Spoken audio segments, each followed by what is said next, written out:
अस्सलाम वालेकुम रहमतुल्लाह। अभी हम सीखने की कोशिश करेंगे बाकायदा कि उम्रा कैसे किया जाता है। इसके लिए हमने पहले डेफिनेशंस सारी सीख ली थी, मिकात क्या होती है, सही क्या होती है, सफ़ा क्या होता है, सिर्फ तारीफ़ की हद तक, डेफिनेशन की हद तक हम सीख चुके हैं। अल्लाह के अहकामात का भी हमें पता लग गया कि डूज़ एंड डोंट्स जो अल्लाह ने दिए हैं, उसमें फ़राइज़, वाजिबात, हराम, मकरूहात, ये हमने सीख लिया। तो ज़ाहिर है अभी हमें ये पता है। अब हम बाकायदा उम्रे की तरबियत की तरफ जाते हैं। जैसा कि हमने पहले सीखा है कि हर अमल में कुछ फ़राइज़ हैं, कुछ वाजिबात हैं, कुछ सुन्नतें हैं, कुछ नवाफ़िल हैं। तो उम्रे में जो सबसे ज़रूरी चीज़ कायम करने की होती है वो फ़राइज़ और वाजिबात हैं। वाजिबात भी तकरीबन फ़राइज़ जैसे ही होते हैं तकरीबन। तो इनमें से कोई भी चीज़ गलती से रह जाए या जानबूझ के रह जाए, हर सूरत में वो अमल ख़त्म हो जाएगा। तो इसी तरह हम अब सीखने की कोशिश करेंगे कि उम्रे में कितने फ़राइज़ हैं कि जिनको जानबूझ के छोड़ दिया या गलती से छोड़ दिया तो हमारा उम्रा मुनक्किद नहीं होगा, एस्टेब्लिश नहीं होगा, ख़त्म हो जाएगा, वॉइड हो जाएगा। उम्र के फ़राइज़ सिर्फ़ 2 हैं और ये इसका एक पहला फ़र्ज़ है एहराम बाँधना, उसकी तमाम पाबंदियों, सवाब और पाबंदियों के साथ, और तवाफ़ करना यानी खाना काबा की इमारत के गोल-गोल चक्कर 7 लगाना, इसको तवाफ़ कहते हैं। ये 2 अमल फ़राइज़ हो गए और 2 अमल ही वाजिबात हैं। यानी एक है अपने सही के 7 चक्कर लगाना, सफ़ा मरवा के 7 चक्कर लगाना, और बाल कटवाना या मंडवाना। ये यानी हमारा सिलेबस क्या हुआ उम्रे का, 4 चीज़ें हमने सीखनी हैं। एहराम, तवाफ़, सही और बाल कब कटवाने, कैसे और कितने कटवाने। ये 4 अमाल हो जाएंगे, हमारा उम्रा मुकम्मल हो जाएगा। सबसे पहले हम एहराम को लेते हैं। एहराम के लिए उसकी तैयारी पहले करनी है। अपने दाढ़ी मूँछों वगैरह के ख़त बना लें, मूँछें तराश लें, नाखून काट लें। मर्दों के लिए ये तैयारी, मर्दों के एहराम डिस्कस हो रहा है। गैर ज़रूरी बालों की सफाई कर लें, गुस्ल भी कर लें, सुन्नत है इसमें। और जिस्म पर खुशबू लगा लें एहराम की नीयत से पहले पहले, और सर और दाढ़ी वगैरह पे खुशबू लगा लें। एहराम की चादरों या लिबास पे एहराम की नीयत हो या ना हो, दोनों सूरतों में खुशबू नहीं लगा सकते। तमाम सिले हुए कपड़े उतार देना, सिर्फ मर्दों के लिए, और 2 चादरें पहन लेना, नीचे वाली चादर धोती की तरह, ऊपर वाली चादर शॉल की तरह। और अगर वक्त है तो इसका अपने 2 रकत सुन्नतुल एहराम भी पढ़ने हैं। मर्द जिस्म की हैयत पर सिला हुआ बना हुआ कोई कपड़ा नहीं पहन सकते, मसलन जुराब, जांघी, हकीम, कमीज़, पजामा, दस्ताना, टोपी वगैरह नहीं पहन सकते। कोई भी जो बॉडी शेप पे सिली हुई चीज़ होगी वो इस्तेमाल नहीं कर सकते। मर्द सर ढांपने के लिए कोई चीज़ इस्तेमाल नहीं कर सकते जो सिली हुई ना भी हो, मसलन सर पे परना वगैरह, कोई रुमाल वगैरह नहीं रख सकते। मर्दों को सर या चेहरा नहीं ढांप सकते। कपड़ों या जिस्म को किसी किस्म की खुशबू हराम की नीयत के बाद बिल्कुल नहीं लगा सकते। खुशबूदार चीज़ें इस्तेमाल नहीं कर सकते। खुशबूदार फूल, हर फूल में खुशबू होती है, उसको सूंघना, गले में पहनना, दोनों सूरतों में मना है। खाने में अगर इलायची वगैरह पकी हुई आ जाए तो उसके लिए गुंजाइश है। बदन के बाल किसी जगह से काटना, तोड़ना, ये मना है। नाखून भी नहीं काट सकते। अपने जिस्म से जुओं को नहीं हटा सकते। शादी करना, अपने लिए या किसी और के लिए रिश्ता पेश करना नहीं कर सकते। मियाँ बीवी अगर साथ हैं तो अज़दवाजी ताल्लुकात नहीं कायम कर सकते, हत्ता कि इसके बारे में बातचीत भी नहीं कर सकते। और एहराम में मर्दों की जूती की 2 ही शर्तें हैं। एक तो ये कि ऊपर वाली हड्डी का बेशतर हिस्सा नंगा हो, ना छुप सके, और दूसरा ये कि आपके टखने नंगे रहें और आपकी टखनों की पुश्त वाला हिस्सा भी नंगा रहे। जैसा कि इस डायग्राम में आप देख रहे होंगे कि ये जो हिस्सा है ये टखनों वाला, ये भी नंगा चाहिए, इसके पीछे वाला भी, और ये ऊपर वाली हड्डी का मुकम्मल तो नंगी नहीं हो सकती लेकिन बेशतर हिस्सा नंगा हो, 50% से ज़्यादा, इसको बेशतर कहेंगे। तो ये मर्दों की जूती की शर्त है। औरतों के लिए कोई शर्त नहीं, जिस तरह की भी जूती पहनना चाहे, जॉगर, बूट वगैरह कुछ भी पहन सकती है, जुराबें पहने, सिला वाले लिबास पहने। मर्दों के लिए एहराम की शर्त यह है कि सफ़ेद हो तो अफजल है, औरतों के लिए कि सफ़ेद ना हो तो अफजल है। और मर्द इस तरह के सैंडल भी इस्तेमाल कर सकते हैं एहराम में। एहराम बांधने से कबल आप फिर जब एहराम बांध लिया तो फिर उम्रा की एहराम की नीयत कर लें कि या अल्लाह मैं उम्रे के एहराम की नीयत करता हूँ, मेरे लिए आसान फरमा और कबूल फरमा। ये नीयत भी कर सकते हैं। हदीस की दुआ का तर्जुमा है, इसमें दुआ भी है, नीयत भी है। या लब्बैक उम्रतन कह सकते हैं, या दिल के इरादे का नाम भी काफ़ी है। दिल का इरादा हो गया, आपका एहराम हो गया तो बस हो गया, ये काफ़ी होगा। सिर्फ ये कि आपको अपने सतर का ख्याल करना है।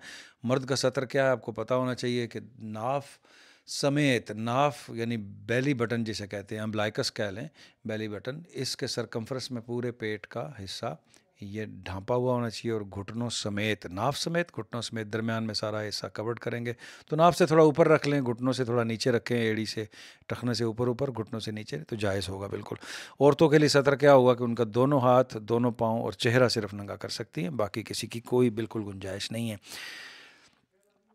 और आपने आप इस तरह का बेल्ट भी इस्तेमाल कर सकते हैं मर्द, जो नीचे वाली चादर को होल्ड कर ले, धोती वाली चादर को बेल्ट से, किसी रस्सी से, किसी इस तरह की चीज़ से बांध सकते हैं, ना भी बांधें तब भी ठीक है। और किसी तरह बस आपके जिस्म के साथ टिका रहे, इस तरह के बेल्ट इस्तेमाल करना चाहें तो ये अच्छा है। इसके अंदर आपका मोबाइल फ़ोन, आपका वॉलेट वगैरह सब कुछ आ सकता है।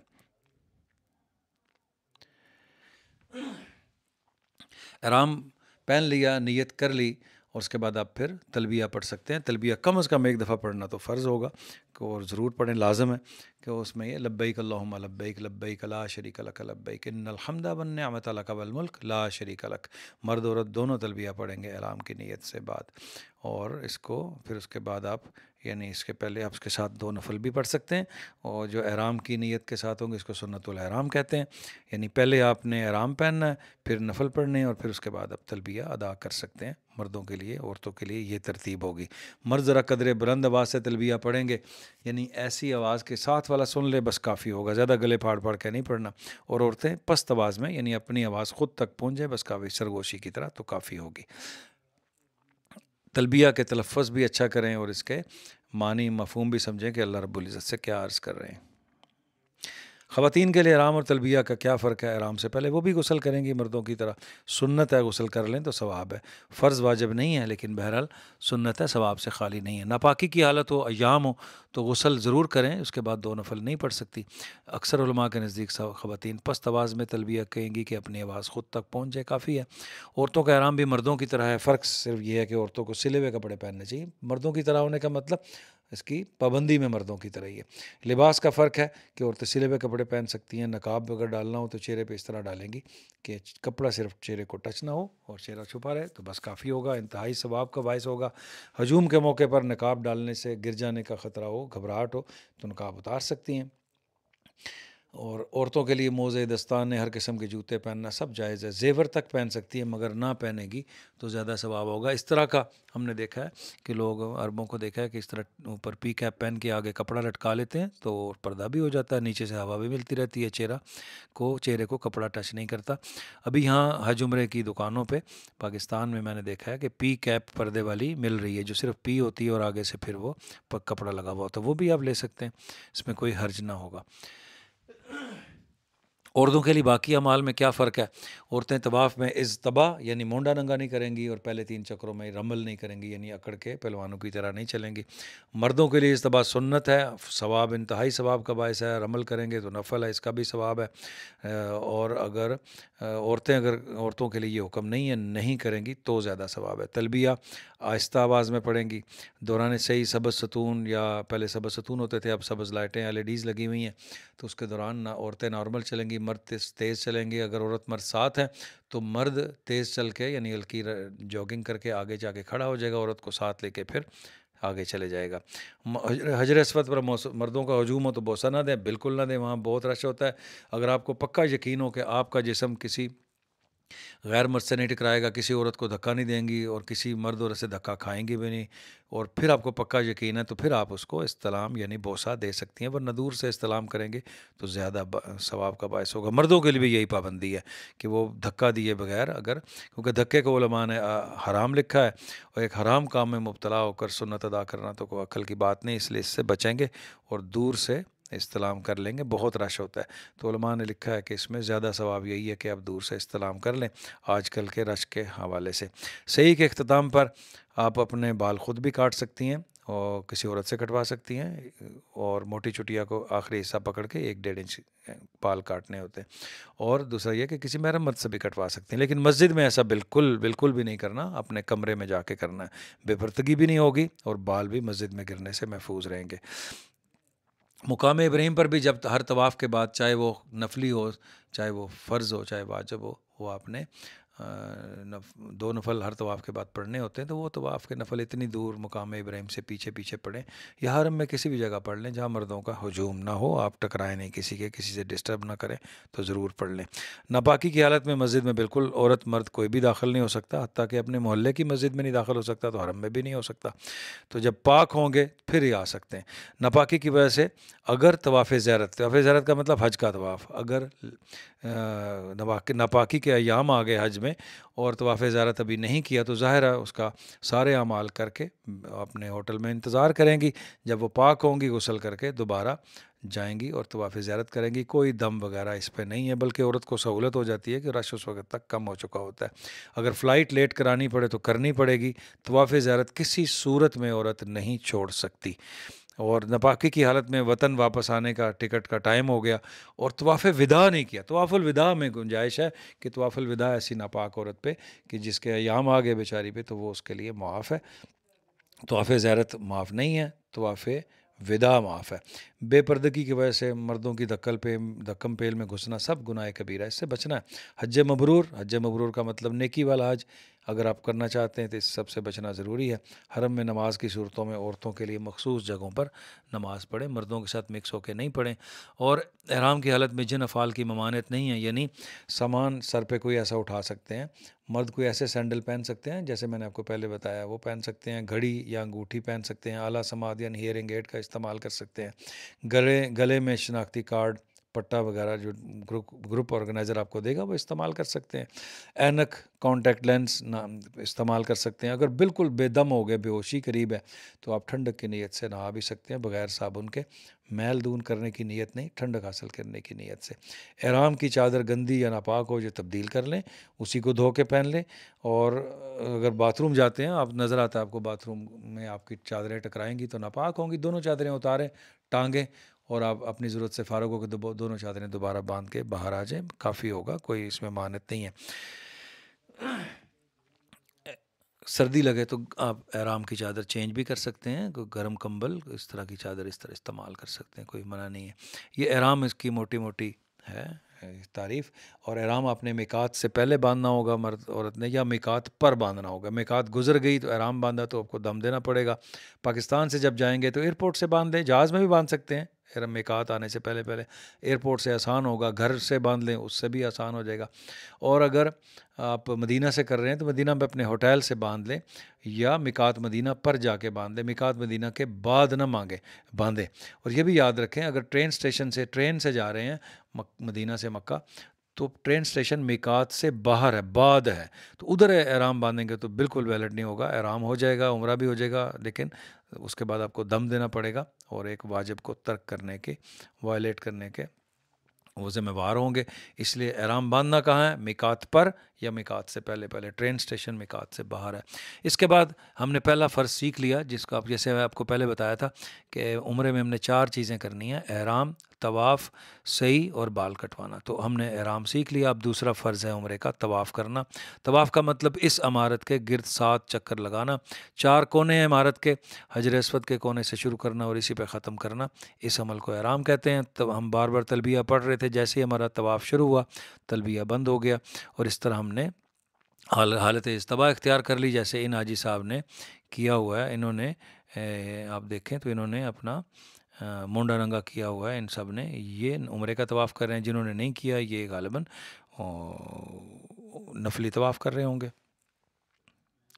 इस तरह आपने मुंडा नंगा करना है, इसको इज्तबा कहते हैं। औरतों के लिए बिल्कुल नहीं है और मर्दों के लिए ऐन सुन्नत है।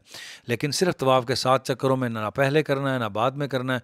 हत्ता कि तवाफ़ के दौरान अगर नमाज का वक्त आ गया तो फ़ौरन मुंडा ढांपेंगे और फिर नमाज़ पढ़ेंगे, दोबारा फिर मुंडा नंगा करके उसी जगह से, हजर अस्वद पे नहीं जाना, उसी जगह से दोबारा आप तवाफ़ करना शुरू कर देंगे। ये बैतुल्लाह का मॉडल है ये। और ये आप देख रहे हैं कि यहाँ से ये सफ़ा है, ये मरवा है, इसके दरमियान आपने सही करनी होगी। कुछ 450 मीटर तकरीबन बनते हैं। 7 चक्रों के तकरीबन 4.5-5 हज़ार स्टेप्स बनते हैं। और ये तवाफ़ की जगह है और ये बाब अब्दुल्ला है और ये आपका पुराना हरम है जो अब्दुल्ला बादशाह से पहले का है। और ये सारा इसका नक्शा है। अब ये हरम के अंदर का मंज़र है, तस्वीर खींची हुई है, वो मॉडल था, ये तस्वीर खींची हुई है। ये काबे का दरवाज़ा है, ये करीब आएगा आपको बड़ा भी नज़र आएगा। ये मुकाम इब्राहीम इधर है, ये हतीम है जिसके अंदर नमाज़ पढ़ने का सवाब इतना ही है जितना काबे की इमारत के अंदर होगा। और ये हजर अस्वद का कोना है, ब्लैक स्टोन कॉर्नर। रुकन जो है अरबी में कोने को भी कहते हैं। तो ये 4 रुकन हैं हरम के, ये हजर अस्वद वाला रुकन है, ये रुकन यमानी कहलाता है, यमन मुल्क की तरफ जिसका रुख है। और ये वाला कोना रुकन शामी, सूरिया शाम की तरफ जिसका मुंह है। और ये रुकन इराकी, इराक की तरफ जिसका मुंह है। इसको ये 4 कोने हैं जिनका रुकन शामी रुकन इराकी को याद रखना ज़रूरी नहीं है। इसका हमारे हज के अरकान से, मनासिक से कोई ताल्लुक़ नहीं है। हजर अस्वद वाला कोना और रुकन यमानी अगर याद रह जाए बस काफ़ी है। और इस तरफ जमज़म की कंटेनर्स आजकल पड़े हुए होते हैं। और इस तरह अगर इधर से जाएंगे तो आपको फिर सफ़ा की तरफ जा सकते हैं सही करने के लिए। इस मॉडल को मज़ीद समझ लें। आपने हर खाना काबा की इस इमारत के गिर 7 चक्कर लगाने हैं। 7 चक्कर का एक तवाफ़ होता है, 7 चक्कर से कम का तवाफ़ नहीं, 7 चक्कर से ज़ायद का भी नहीं। हजर अस्वद से शुरू होगा, इसी चक्कर पे ख़त्म हो जाएगा। इसको 7 चक्रों का एक तवाफ़। फालतू करेंगे खिलाफ सुन्नत होगा, लेकिन तवाफ़ हो जाएगा।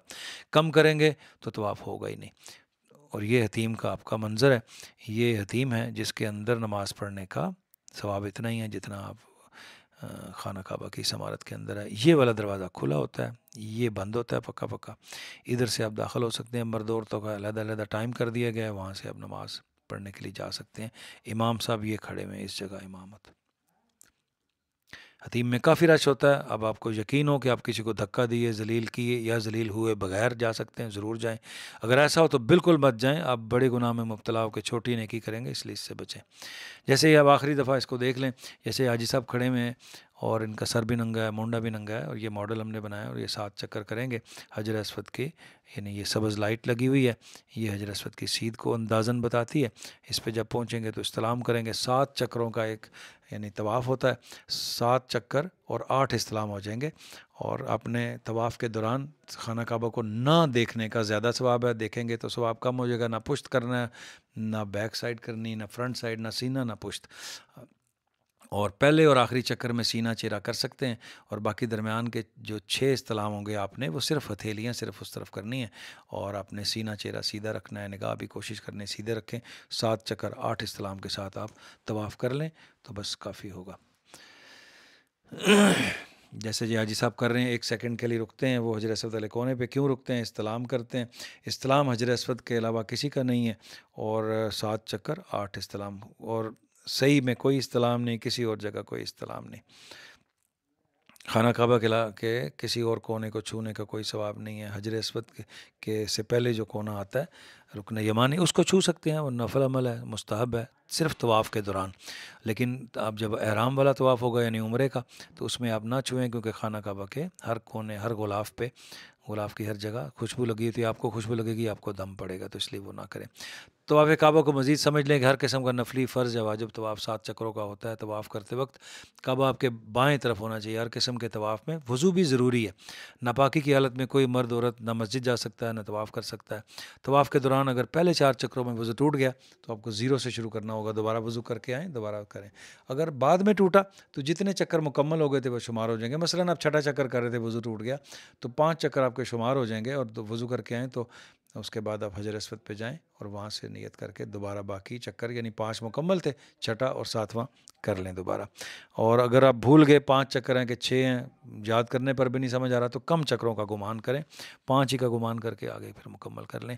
फुकाहा ने लिखा है कि तवाफ़ तकरीबन नमाज जैसा बगैर अशद ज़रूरत बातें नहीं करनी चाहिए। दौरान तवाफ़ इधर उधर ना देखें, हत्ता कि काबे को भी ना देखें, खामोशी से करें। ज़रूरत के दर्जे में बात भी कर सकते हैं, कुछ खा भी सकते हैं, लेकिन ऐसे ही करें तो ज़्यादा बेहतर होगा। तमाम चक्कर एक साथ मुकम्मल करें। बैठ के दरमियान में गपशप ना लगाएं, कोई रेस्ट ना करें। हाँ, मेडिकल इशू है तो रेस्ट भी कर सकते हैं, दवाई खा सकते हैं, कोई इशू नहीं। आप होटल जा सकते हैं। अगर आपको थकावट हो गई, बुखार चढ़ गया, कुछ ऐसा, होटल चले जाएं। जब आप ठीक हों दोबारा आके बाकी तवाफ़ मुकम्मल कर लें। लेकिन बीमार के लिए गुंजाइश है, वैसे नहीं। तवाफ़ के दौरान अगर नमाज का वक्त हो गया, अज़ान हुई तो नमाज तवाफ़ रुकता नहीं है। अकामत हुई तो तवाफ़ रुक जाएगा। वहीं खड़े खड़े किबले की तरफ मुँह करें, मुंडा ढांपें और औरतें सीधी हो जाएं, मर्दों की सफ़ से निकल जाएं और औरतों की सफ़ में चले जाएं और वहाँ जाके नमाज़ पढ़ें। और नमाज के बाद उसी जगह खड़े खड़े दोबारा से तवाफ़ शुरू कर दें। हजर अस्वद पे जाने की ज़रूरत नहीं, क्योंकि वज़ू टूटा नहीं, तवाफ़ तो जारी है। तो नमाज के फ़ौरन बाद वहीं से शुरू कर दें। और अगर मौका मिले तो सीधे हाथ से रुकन यमानी को हाथ लगाएं, अगर आपका एहराम की हालत में नहीं है। अगर एहराम वाला तवाफ़ है फिर हाथ ना लगाएं, खुशबू लगेगी, दम पड़ेगा। तवाफ़ के दौरान काबे की किसी दूसरे कोने या हिस्से को छूने का बिल्कुल कोई सवाब नहीं है। अल्लाह के नबी अलैहिस्सलाम ने तवाफ़ के दौरान हजर अस्वद के बोसे या रुकन यमानी के छूने के अलावा किसी शय को मस नहीं किया। तवाफ़ के दौरान तवाफ़ ना करें, तिलावत ना करें तो उलमा ने लिखा है ज़्यादा सवाब है। ज़िक्र अज़कार करें और किसी भी ज़ुबान में अल्लाह से मांगते रहें, मांगने से खाली ना हो, ज़्यादा अफजल होगा। और जब तवाफ़ मुकम्मल हो गया, 7 चक्कर 8 इस्तिलाम हो गए, तो आप फिर रुकन जमानी के पीछे या हरम में किसी भी जगह जाके आप 2 नफ़ल पढ़ सकते हैं। और रब्बाना, और अगर आप इसके बाद 2 नफ़ल पढ़ेंगे, हाँ एक चीज़ रह गई, वो ये कि रुकन यमानी से लेकर जब आप हजर अस्वद के कोने पे जब भी तवाफ़ के दौरान गुजरेंगे तो रब्बाना आतिना वाली दुआ बार बार पढ़ लें, ज़्यादा अफजल होगी। इसको और भी इसमें इजाफ़ा किया गया, रब्बना आतिना फिद दुनिया हसनतम व फिल आखिरति हसनतम व क़िना अज़ाबन्नार वदखिलनल जन्नत मअल अबरार या अज़ीज़ु या गफ़्फ़ार या रब्बल आलमीन। ऐसे भी पढ़ सकते हैं, खामोशी से भी रहेंगे तब भी हो जाएगा, लेकिन पढ़ेंगे तो ज़्यादा अफजल होगा, ज़्यादा अल्लाह से करीब होंगे। ये रुकन यमानी है। और हाँ, ईद से जब आप इधर तक जाएंगे, यानी ये हजर अस्वद तक, तो आप बार बार रब्बना आतिना वाली दुआ पढ़ेंगे। उसके बाद 7 चक्कर हो गए, 8 इस्तिलाम हो गए, तवाफ़ मुकम्मल हो गया, और आप मुकाम इब्राहिम से पीछे पीछे या हरम में किसी भी जगह आके आप फिर 2 नफ़ल पढ़ लें। और अगर आते हुए जब तवाफ़ मुकम्मल हो जाए और जब नफ़लों वाली जगह पे पहुँच रहे हैं तो बार बार पढ़ते रहें, वत्तखिज़ू मिन मक़ाम इब्राहीम मुसल्ला, सूरह बकरा की आयत का हिस्सा है, तो ज़्यादा अफजल होगा।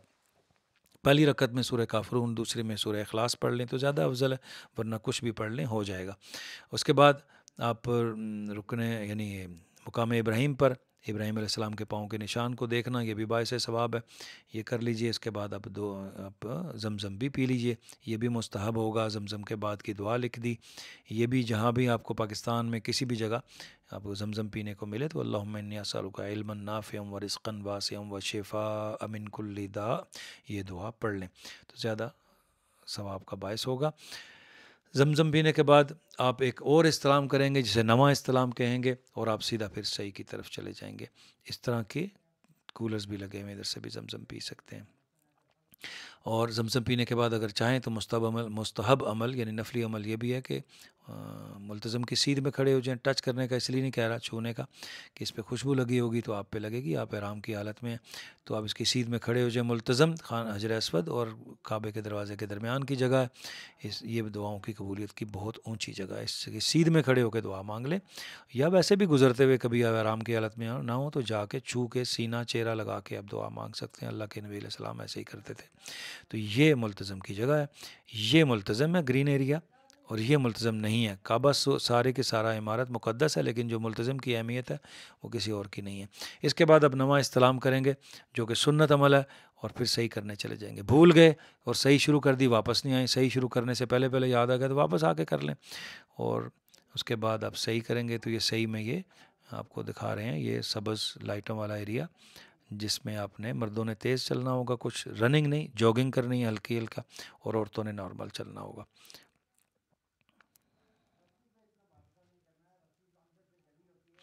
सही की वजाहत में समझ लें, सफ़ा से शुरू होगी, मरवा पे ख़त्म होगी। सफ़ा से मरवा जाएंगे, एक चक्कर हो जाएगा, मरवा से सफ़ा आएंगे तो दूसरा चक्कर हो जाएगा। इसी तरह आपने 7 चक्कर पूरे होंगे। जब जब सही पे पहुँचेंगे तो आप दुआओं के लिए रुक जाएं तो ज़्यादा अफजल होगा। किबला की तरफ मुँह करें और दुआ करें। कोई इस्तिलाम सही की जगह पे नहीं है, किसी को करते देखें समझ लें गलत कर दें, खिलाफ सुन्नत है। इस्तिलाम सिर्फ तवाफ़ के 7 चक्रों में और हजर अस्वद की सीध पर है। बाज़ लोग तवाफ़ में भी हजर अस्वद के आने से पहले ही एक हाथ या 2 हाथ उठा के शुरू कर देते हैं, ऐसा नहीं करना।